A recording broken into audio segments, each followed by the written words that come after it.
Robert, there is, if I buy your land and there are tenants there, you got to make sure, me as the person who is buying, that those people are compensated fairly. But this is not the situation. They don't care whether they are compensated or compensated. Well, my question was, how to the people looking to the camera, listening and watching us and emphasize resistance, how do we resist? Because this is the problem. That they just walk away. They find themselves very vulnerable with no power. What are the methodologies of resistance that you're talking about here? What I'm saying is that now people are aware. How do they resist is the question. You resist that, no, I'm not getting out of this unless you've compensated me. Because the law is there. The law is there. If the law takes place, then there will be fairness between the two, the buyer and the seller. But this is not the case. That's one. Secondly, we've been all around Uganda. That's not a new thing. Even in the north, MPs and ministers buying a lot of land. A lot of land. And they take the whole 3 villages. You know? You'll be surprised. But it does exist in Uganda. You know? So we're telling them that, no, resist. Don't just accept because so-and-so is a minister, so-and-so is a member of parliament, therefore he will do whatever he wants using his power. No. You know.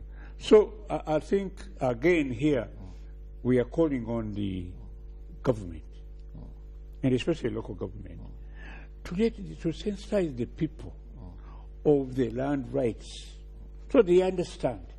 Otherwise, if you don't do that, this impunity will continue, and our people will continue to suffer. We are going to strengthen some provisions of the law. For instance, Section 91 of the Land Act is abused by the Register of Titles. Why do I say so? It gives him or her powers to cancel a title irregularly issued. But by the time you cancel, the person you have issued it to is running to court to get compensation because you have actually given him a title or her a title. That's abused. So we are going to find a mechanism of, okay, we can leave the power with the Register of Titles, but with a checkered system, checks and balances in place. That's a critical area. And let me tell you another thing. Sometimes this willing buyer, willing seller is also abused by the purchasers normally. Comes and negotiates with a few. For instance, there is dual ownership of land. There is a Chibanja owner and there is a landlord. You find, let's say, Ruben, you are there. Robert is there. Owechitiwa is here. And I'm in the middle. Okay? Yes. I'm also a Chibanja owner. In the middle. So he comes first and negotiates with you people who are surrounding me. He buys you off willingly. And then I remain in the middle. I'm not willing. So what he does, the fence is off his land all around me. You can't even have where to pass. You're in the middle there. So you are forced out, literally. Because there's no road for you. You are forced out, no exit. There is a place where we found a person literally jumping on a wall to get out of his residence. So what advice do I give? I think if you are vulnerable people and you are on someone's land, this is not in law, but it's certainly common sense and logical. Negotiate as a group. If you negotiate as individuals, you're going to be vulnerable. Because the moment you are actually isolated, you can even actually live on your own without even him paying you anything, because you are vulnerable. More vulnerable than you were before. So that's my advice. Thank you very much. Time is not our best ally. Ruben, time is so much. I'll just give a minute to each of our guests. I ask this question to Honorable Hindi. You were in Parliament for Nakawa 2009, if I remember very well. Yes. We had a story about the Nakawa evictions, the Nakawa estate evictions, and people were never compensated.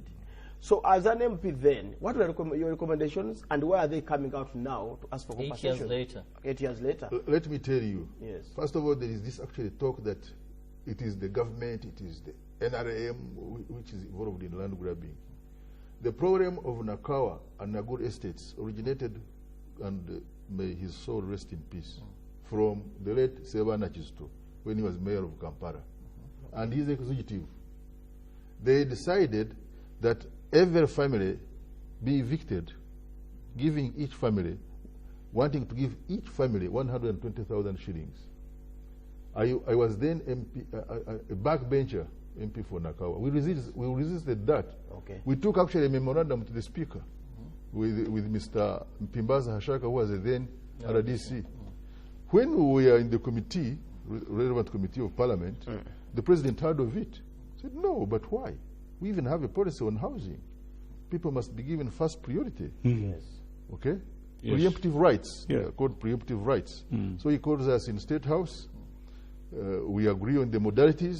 Sewana Chisto, Honorable Francis Babu, when he was Minister of State for Housing, and other stakeholders, and I was also in that meeting. So we agreed that the Minister of Local Government, okay, and yes, principal Minister of Local Government then was the Kampala city structure had not come in place in the new law. The challenge came in at the procurement of the strategic investor who was supposed to build, seek mortgages for those people. The company ended up by being fake. Fake. OPEC Prime, which was supposed to implement the project. This is fake. After demolition of people. Fake. As I speak, yes, the contract was cancelled, and of course they are in court. Right?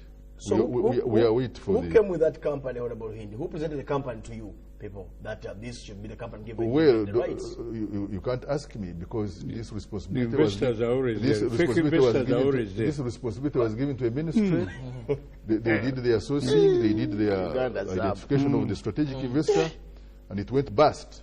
It's unfortunate.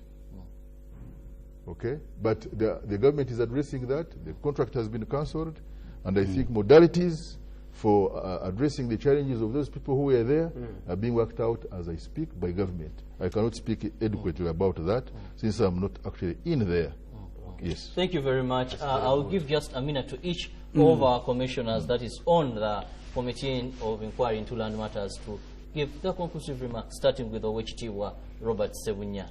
Yeah, viewers and the general public, fellow Ugandans, my appeal to you is to support this commission. Come out and tell us what is there where you are. We may not deal with it right away, but we shall record it. It will be part of our report. So don't sit there when you have a problem. If you've got a problem with the landlord, please come and tell us. If the landlord has got a problem with Chibanja holder, please don't stay there. Come. Because this commission is there to expose what is wrong, what is supposed to be done, and done rightly and legally. So my appeal to you is please come and send us more ideas. What do you want to be done in terms of recommendation so that we can embody your views in our report? Okay. Yes. Thank you, Owechitiibwa. Finally, Honorable Frederick Hindi. Thank you so much, Robert and Ruben, for inviting us. I'm always reluctant to come to these airwaves. I don't know why, but today you have encouraged me. Yeah. Maybe you are not very hostile. So I promise to keep coming and keep inviting me. Thank you so much. And to the viewers, we hope to hear much more from you, either through our commission or otherwise, or to interact with us wherever we are. I am the most accessible and dependable person in Nakawa constituency, so always feel free to access me. Your security. My security, I'm very secure. Thank you so much, the commissioners, and thank you, the viewer, most of those that labored to call in. Of course, those calls that didn't go through, we also apologize, but we thank you for keeping those lines busy every day in GMU Agenda. From me, Robert Chirabo, and Ruben Mpima. For this segment, we just want to wish you a lovely day. But remember, it's not the end of the show. Ruben will wind it up with sports, and of course, I'll be giving you the quote of the day. Please stay tuned to UBC TV to inspire you and the best programming.